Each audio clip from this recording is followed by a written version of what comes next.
Mate, you have 8 minutes. I'll give you a 2-minute bell. Mr Speaker, thank you. Mr Speaker, it's a pleasure to bring the budget debate for 2013 to an end.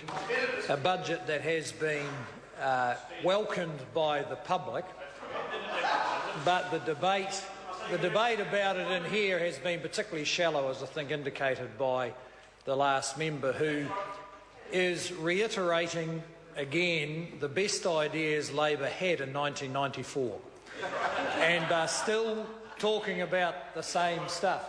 And if there's a sense of unreality, it is in the public's understanding that the opposition haven't really moved from 1994 and the dynamics of that time, that they're still talking to a world quite different from the one we're in. And I just want to acknowledge today the resilience and the pragmatism of so many New Zealanders who are dealing with difficult circumstances with a positive attitude. They're trying to resolve their own problems rather than expecting everyone else to resolve them for them. And we find in discussions with all sorts of groups across our community, whether it's churches or Maori or iwi or social sector groups, a strong sense of willingness to get to the nitty-gritty, to resolve problems rather than hang on to them and repeat them for political benefit, and increasingly a sense of optimism that we're starting to achieve some things. And if I just one stray fact I came across this morning, youth offending has dropped by about 30%, faster than the crime rate's dropping. Now, I would be the last to claim that's because of a specific government program. What it's because of is a commitment across a broad range of the community, supported by government, with action that makes a difference and a focus on the real issues. That is what is adding up to a difference. And, Mr Speaker, all that's going on in an economy which has clawed its way out of recession and is starting to show some optimism. There are some imbalances. At the heart of this budget was a strong focus on housing, both affordable housing and social housing. And I'd like to point out to the member, this budget included the most significant changes in state housing in 70 years, with broad support of the housing sector, because we all realise we can do a better job of assisting those who have serious housing need, as well as running a more efficient property portfolio run by the government. And just as more importantly, affordable housing, where the government has taken a pretty straightforward view based on sound research.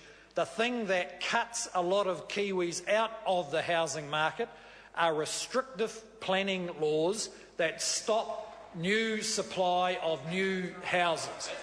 There's a whole lot of other things have some influence on the housing market, but this budget decisively focused on the biggest single influence. And in the absence of action taken by this government in that respect, it's quite likely that interest rates would be rising sooner, faster, in a way that would cost every household in New Zealand more. Interest rates probably are going to rise at some stage, but the actions we're taking is pushing that back and putting less pressure into the housing market.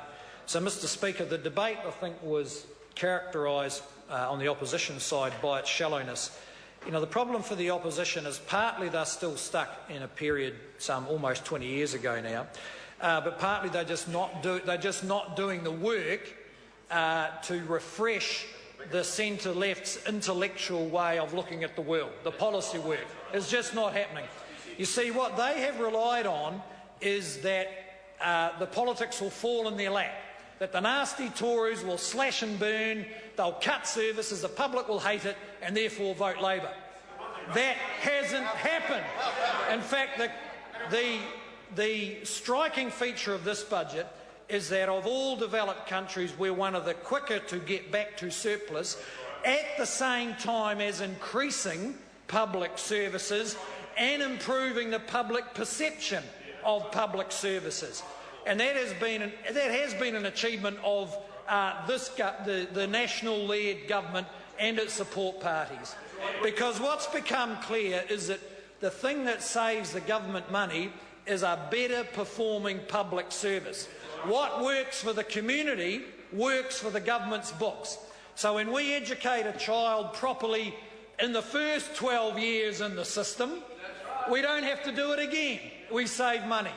If we sort out the alcohol and drug problem of a prisoner in prison, they're less likely to reoffend, and if they don't, we save $90,000 per year. And one of the more satisfying results of policy of this government has been the fact that prisoner numbers are now flatlining and, in my view, will start to decrease, reflecting the same kind of trend as youth offending. So, Mr Speaker, the opposition got lazy and they've been caught out, because in this budget we've addressed that issue, the issue which affected worries middle New Zealand the most, and that's the housing market, both for the wider macroeconomic risks if it goes up too fast and then collapses, but also because of the pressure on their back pocket of New Zealand families trying to get ahead. And I think we've now finally persuaded the public that you can get back to surplus, you can have responsible fiscal management at the same time as doing a better job for those who are most vulnerable and most in need of support of the wider community, Mr Speaker. And finally, can I thank our support parties.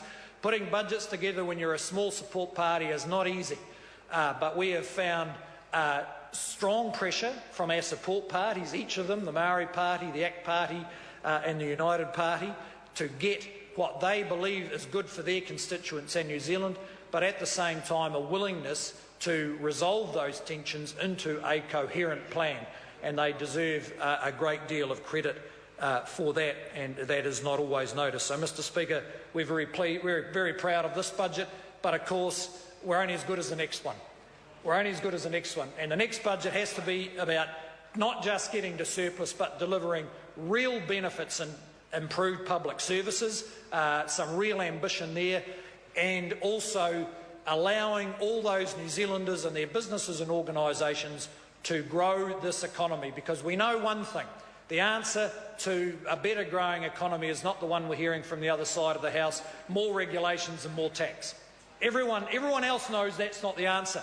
What is the answer is more innovation, more risk-taking, more savings, more exports, more of the things that New Zealanders have shown they can do so well, even in the difficult circumstances of the last 4 or 5 years. The debate having concluded, the question is that the motion be agreed to. Those of that opinion will say aye. Aye. Contrary, no. Aye. The ayes have it. Party vote. The clerk will conduct a party vote. New Zealand National. 59 votes in favour. New Zealand Labour. 34 votes opposed. Green Party. 14 votes opposed. New Zealand First. 7 votes opposed. Maori Party. 3 in favour. Mana. 1 vote opposed. ACT New Zealand. 1 vote in favour.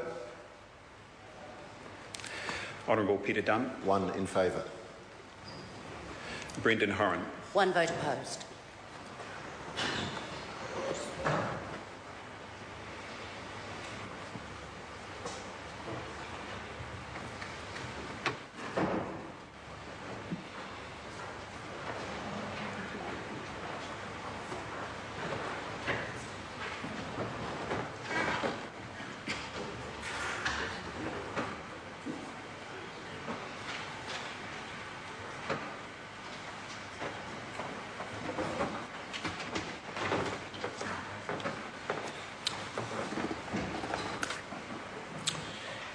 The ayes are 64, the noes are 57. The motion is agreed to.